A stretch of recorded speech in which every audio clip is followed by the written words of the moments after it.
Welcome to Let Me Fix This. Enjoy the video. You start by opening your phone app and going straight to voicemail or settings. You don't need extra tools. Once there, make sure your carrier signal or Wi-Fi is active and your voicemail PIN is ready. Select the Change Greeting or Custom Message entry to access recording controls. You want to record in a quiet place, so mute notifications and close noisy apps. Press the Record button and speak clearly.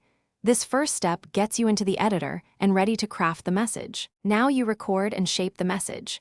Press record and speak in a steady voice, aiming for 10 to 20 seconds so callers get key info fast.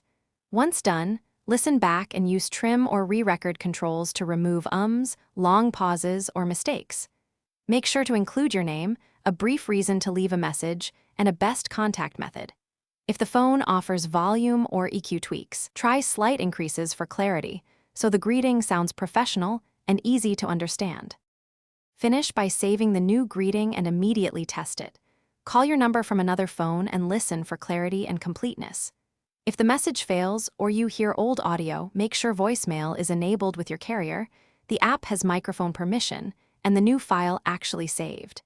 If background noise persists, re-record using headphones or another device, or enable noise reduction features.